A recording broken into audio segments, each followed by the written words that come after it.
നമസ്കാരം കൂട്ടുകാരെ, sans crazy വേൾഡിന്റെ പുതിയൊരു വീഡിയോയിലേക്ക് ഏവർക്കും സ്വാഗതം. ഇന്ന് ഒരു പ്രത്യേക ദിനമാണ്.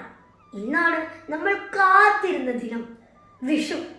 വിഷു എന്നാൽ കുട്ടികൾക്കും മുതിർന്നവർക്കും എല്ലാം ഏറെ പ്രിയപ്പെട്ട ഒരു ദിനമാണ്. വിഷുവിനെ കുറിച്ച് പറയാൻ നമുക്ക് ഏറെ ഓർമ്മകളുണ്ട്, അല്ലേ? വിഷു കണി ഒരുക്കുന്നതും വിഷുക്കോടി കൊടുക്കുന്നതും വിഷു കൈനീട്ടം കിട്ടുന്നതും അങ്ങനെ പല പല ഓർമ്മകൾ. ഓരോ കൊല്ലവും വിഷുവിന് വേണ്ടി നമ്മൾ കാത്തിരിക്കാറുണ്ട്. ഈ വീഡിയോ കാണുന്ന എൻ്റെ എല്ലാ കൂട്ടുകാർക്കും എൻ്റെ ഹൃദയം നിറഞ്ഞ വിഷു ആശംസകൾ. ഇനി നമുക്ക് വിഷുവിനെ കുറിച്ചറിയാം. എന്താണ് വിഷു? എന്തിനാണ് വിഷു? എങ്ങനെയാണ് വിഷു? അറിയാം.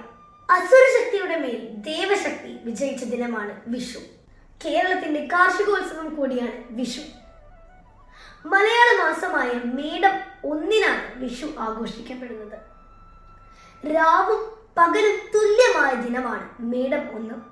അതിനാൽ വിഷു എന്ന വാക്കിന്റെ അർത്ഥം തുല്യമായത് എന്നാണ്. മേടരാശിയിലേക്കുള്ള സൂര്യന്റെ ചലനത്തെ വിഷു സൂചിപ്പിക്കുന്നു. വിഷു ദിനത്തിൽ കൂടുതൽ ആരാധിക്കപ്പെടുന്നത് കൃഷ്ണ ഭഗവാനാണ്. വിഷുവിനെ സംബന്ധിച്ച് 2 ഐതിഹ്യങ്ങളുണ്ട്. ഒന്ന്, സർവശക്തനും അഹങ്കാരിയുമായ നരകാസുരനെ ശ്രീകൃഷ്ണൻ വധിച്ച ദിനമാണ് വിഷു.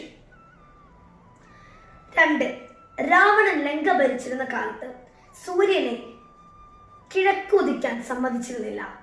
രാവണനെ വധിച്ചതിന് ശേഷമാണ് സൂര്യൻ കിഴക്കുദിക്കാൻ തുടങ്ങിയത്. അതിന്റെ ആഹ്ലാദം പ്രകടിപ്പിക്കുന്ന ദിനമാണ് വിഷു. എല്ലാ കൂട്ടുകാർക്കും വിഷുദിനാശംസകൾ. Thank you.